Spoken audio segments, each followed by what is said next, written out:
Hi. Don't do many videos for YouTube, but I thought I should do this one at least. Okay, it's 2018. It's gone on for decades. A lot of people may get sick of hearing about it, but unfortunately, it's the one thing that is getting in the limelight at the moment more and more. This is the report. It's something I brought from an idea 15 months ago that became a reality the day before yesterday. Launched this then.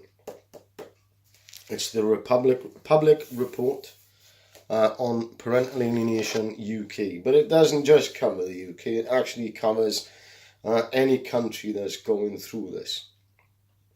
Whether that be Australia, New Zealand, Canada, India, whether it be any of the European countries that's going through that. That's what this report covers. It's been fed into by quite a lot of people, experts and professionals alike, and things from the likes of, well, myself has gone through it and spoken to a lot of people and researched a lot about what's gone on over the last over 2 years.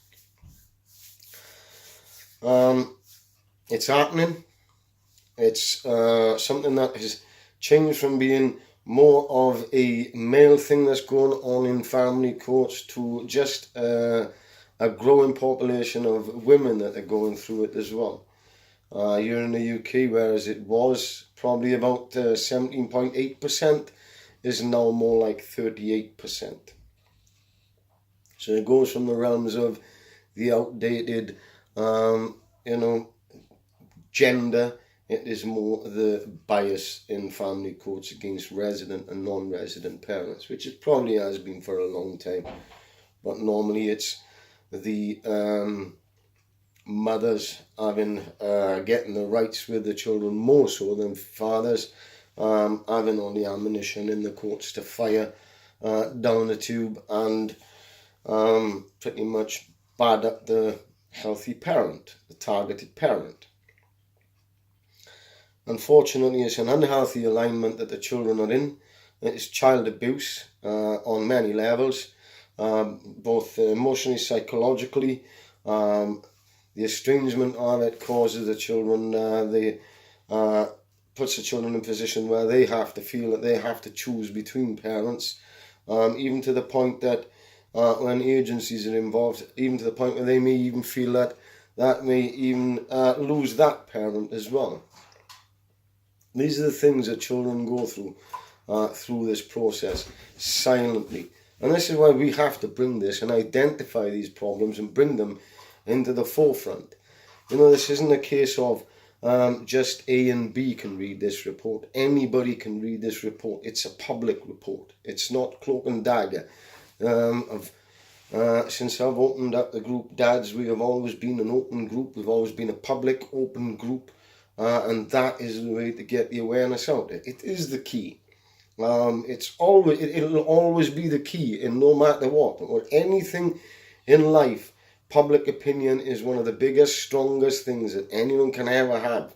The media getting on board instead of thinking that this is about bureaucracy or anything else, that it's political or anything else. Look, basically, I'm just a normal, average person, like a lot of people out there that fell into all of this. Here's my seat. That's the only seat I'm bothered about. Nobody could take that seat away from me. If that's a seat that I got to polish, and I'll use Mr. Pledge on it or something like that. That's as simple as that.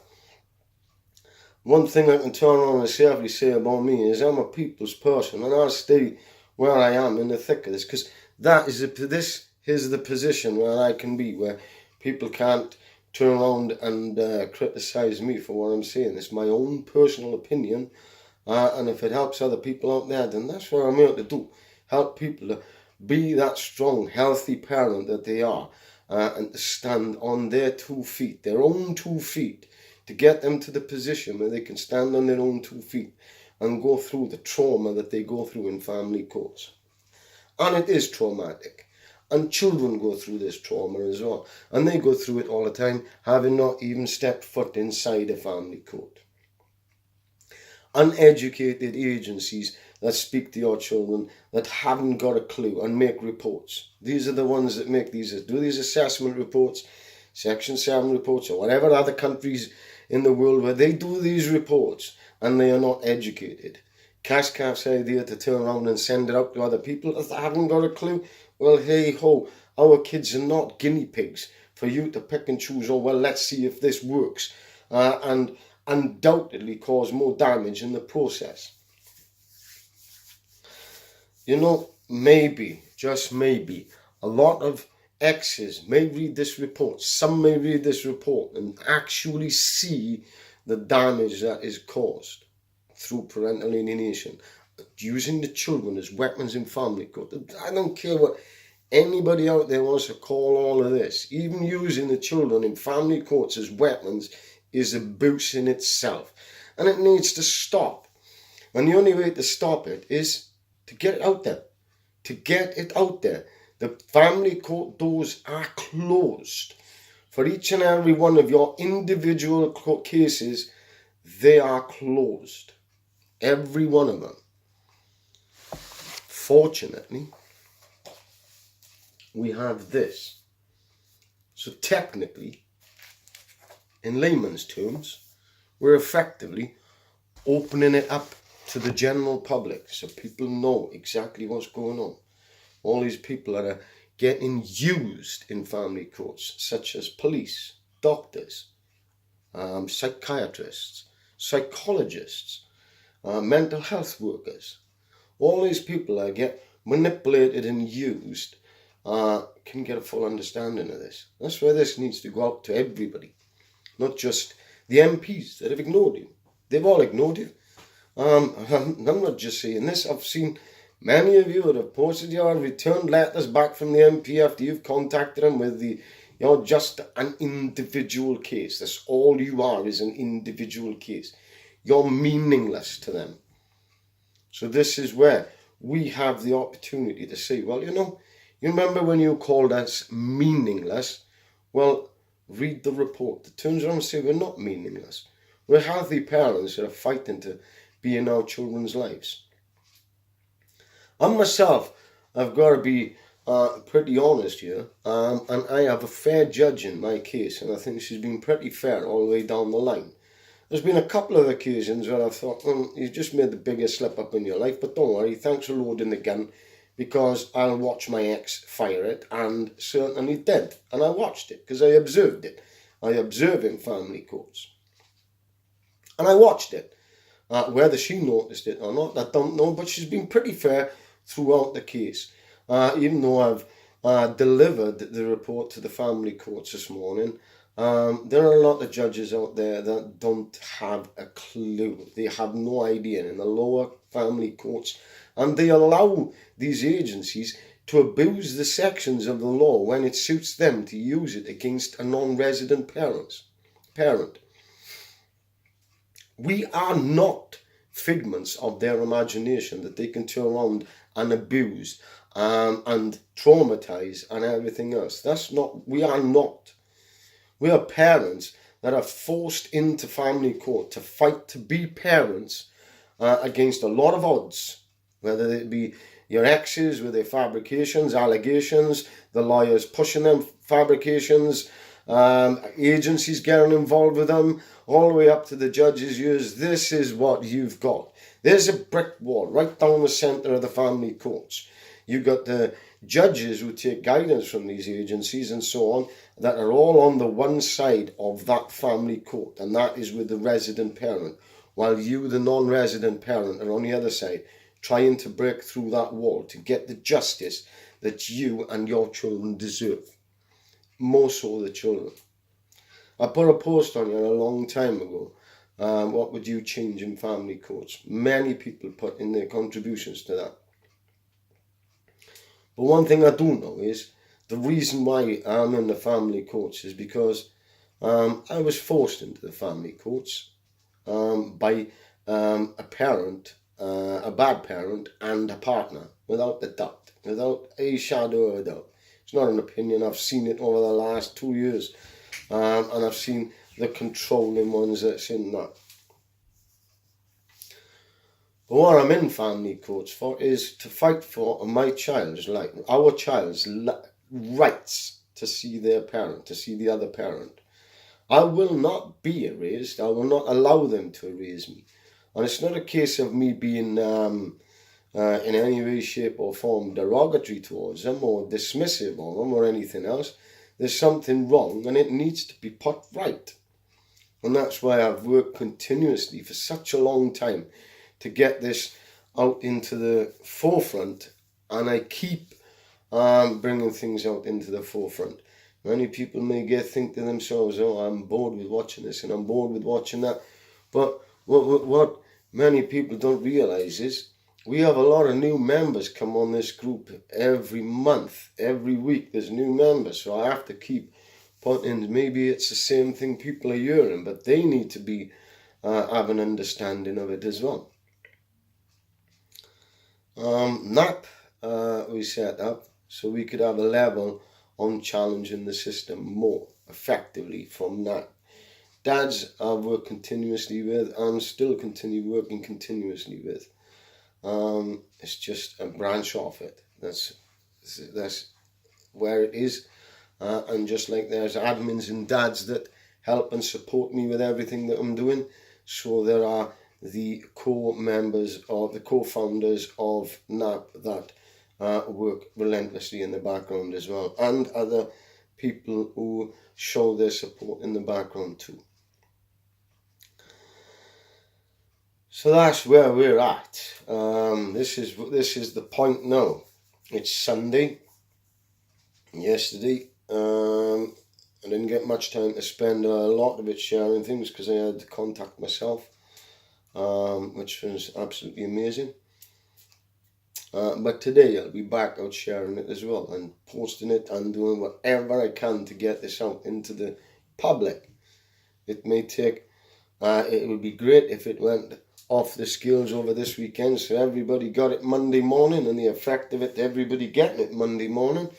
That would be absolutely fantastic, but it may take a little bit of time for it to pick up the momentum that it needs. But certainly, damn straight I'm going to push it as much as I possibly can. It's not like I've come into this with my eyes closed. I've researched a lot about parental alienation. I've researched a lot about the effects that the family courts have on the children, and indeed the non-resident parents that go through this in family courts. So I'm not blindsided by it. It's not something that I've thought, oh, there's 2 words, parental alienation, let's jump on the back of them and carry on and go out there and, oh, I'm fighting parental alienation all of a sudden, but hey, oh, I haven't got a clue anything about it. No, I've researched until my head hurt. And I'm still researching now, and I'm still learning. It's not something that takes a day's course and then suddenly you become a professional or an expert in anything to do with this.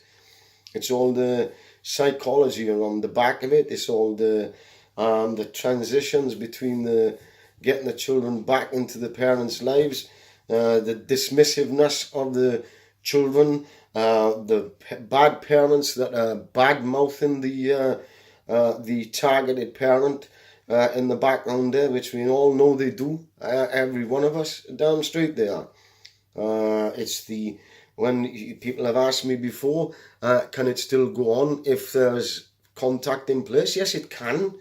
Because I suppose one of the things that you would get is, an example of this is, a child has gone on contact, the child crosses back across a transitional bridge, and then all of a sudden they are grilled and pumped and grinded and God knows what to find out if there's anything that them ex-partners can use against you that they can say, well, this happened in contact or whatever else. You get contact in place, this is when the fabrications start, like the bedwetting, the eating disorders, they're waking up sleeping, they can't sleep, they're this, they're that, all the excuses under the excuse book. So yes, it can obviously carry on. In fact, it can manifest. So that's the position that a lot of this is in. There's a lot more to just turning around and saying, no, I am going through parental alienation and I'm going to go out there and do whatever it is and not have an understanding of it. There's a lot more involved in it than people know, like where the unhealthy attachment is where the betrayal of the parent is. Actually, the unhealthy parent is the betrayal they have with their own children. It's like, that child wants both parents in their life, but unfortunately the one parent does not want to continue that, and in many cases are forced. An example of that is my ex is forced into having to do it because the court arena have said so. But that's where 13, 14, 15 times of breaking contact, which no consistency there, which many of you have gone even through even more of it. It's just a continuous barrage of just breaking it's not just breaking the court orders, it's the fabrications they use for why they've broken the court order. Oh, well, it's because suddenly the child is wet in the bed, or suddenly the child has got this, that and the other. There's no evidence of it. There's no doctor's evidence of it. There's no evidence with the agencies or anything else. It's just the fabrication that is made up. And then that causes you a problem in family courts because you have to go through everything again. And then that takes time, and then you have to be reintroduced into your child's life. Quite frankly, it's not been that long since the contact was broken the last time, for over 3 months. The first time yesterday, our daughter actually came here to feel that she was comfortable to be able to come here, and to her it was just the most natural thing in the world. She's at home with her dad, naturally. Natural. They want to talk about natural. They haven't got a clue. I've not got an idea. Bonds are not there to be broken between parents because of one parent and their pathological enmeshment. And the picture that they show these agencies, and the agencies tend to totally ignore anything else and work on that. That's what this is about. It's a lot more than just the 2 words or the 1 or 2 things that people think they know about. It's a lot more of that, about the damage that it causes long term with children, through to their teenage years, and indeed through to adulthood. You only have to look back on the historic things. Many of you know your exes. Spoken to many of them, you turn on and said, oh, well, my ex went through it. Damn straight, a lot of it is from the grassroots of it. This is where it goes back to where they've gone through it with their parents, and they've gone through it. It is taught. It is something that is taught, that they've learned, and they are executing it now, and then your children will learn, and then they will execute it later on. That is why it needs to stop. That is why it isn't a case of turning around and saying, well, we're going to look into the science of this in 10 years' time and say, hey, abracadabra. It's an early intervention that needs to be done through the family courts, through the education, through everything else. There's the importance of this. It's the impact that our children are desperately crying out for. And they do cry out. I've seen this on numerous occasions with my own court case, even as far as where my child has had to go on to the social media to find me and message me on there. And it's absolutely shocking and disgusting. And it's time that we shamed these people into doing something about it. And that includes the government. Never mind putting up a poll because someone's gone and done something stupid on Facebook. Who cares? What about a poll like, should the government intervene in what's going on in family courts? Damn bloody straight they should. Absolutely. How do we do it? How do we get the government to intervene? How do we get the police to realise what's going on? How do we get the schools, contact centres, doctors, nurses, anything that's out there that go through it? And believe me, there's people out there in these same associations, whether it's the police or whether it's the doctors or whatever it is, that go through this as well. Or they know someone is going through it. So how do we do it? I'll tell you how. We educate them from the bottom to the top. That's what we do. We educate them. We understand it more because we've gone through it. I think I've said this once before I finish. I've gone through the family court process. I've gone through the allegations. I've gone through everything else. But I think it was a case of I had to go through everything for me to get a full understanding of it. I had to go through it all. I had to go through the frustration. I had to go through the anger. I had to go through the depression of it. I had to go through everything. I had to go through it where they threw rocks and boulders at me in family courts, even because of opening groups. That was one of the biggest points that they wanted, to try and shut me down, was to bully me into shutting it down.